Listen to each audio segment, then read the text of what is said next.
Yesterday evening, the SJB Pavilion was packed to its limit with thousands of Ole Miss students and many from across the country to hear from Vice President J.D. Vance and Turning Point CEO Erica Kirk.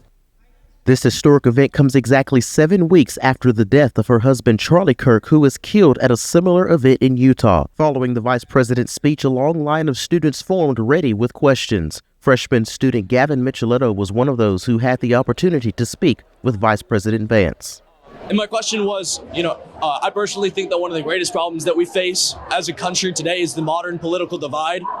And, we've seen the problems that has risen because of that. Most recently, the government shutdown. And my question for him was, how does this administration plan to address this to ensure that those problems do not continue in the future? I spoke to several other students about their experience and how they felt after hearing from these featured speakers. Here's what they had to say about the significance of the night.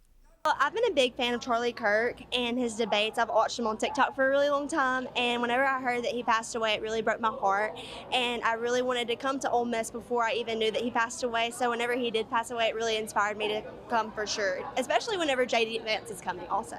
To get an opportunity to talk to the vice president, or not even talk, but just to hear from him and do the Q&A and try to take on the role of Charlie was very special.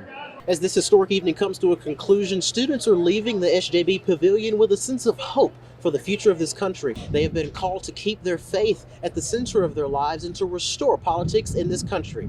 Reporting from the SJB Pavilion, I'm Gabe Evans for Newswatch, Ole Miss.